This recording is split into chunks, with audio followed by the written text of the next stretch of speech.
Hello guys, magandang umaga po. Meron po akong customer na paikutan. Gumamit po muna ako ng Uno Media Clipper Guard at akin mo nang binawas-bawasan yung kanyang laylayan para hindi po ako maligaw. Kasi mahirap pagka mahaba. Putulin ko muna yung mga laylayang malalago bago ko sa linya para madali ko na po siyang gugupitan. Hanggang doon sa likod, bawas muna yung mga laylaya. Sumunod nilinya ko na po yung kanyang batok. Tsaka doon sa likod ng tenga, nilinya ko na para sa pag-aahit ko. Kita ko na kung saan ako magsisiwa sa pag-aahit. Ganon din sa patilya, akin na pong nilinya. Sumunod gumamit na po ako ng trimmer.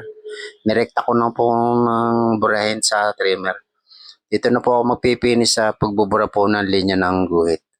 Sumunod tinanggal ko na po muna yung mga labis-labis doon sa kantuhan tsaka binawas-bawasan ko yung haba sa likod. Pati sa ibabaw, bawas-bawasan ng konti. Konti lang pinabawas sa akin ni Tutoy. Ayaw niya nung maiksi. Sumunod inahita ko na dito na po ako magtatapos sa paggugupit. Akin na po siyang tinatanggal-tanggal yung mga balibong po sa may patilya. Tsaka doon sa likod ng kanyang pong tenga. Tanggal-tanggal ko na rin po. Sige po, hanggang dito na lang po. Maraming po salamat po. Thank you po sa mga viewers, followers.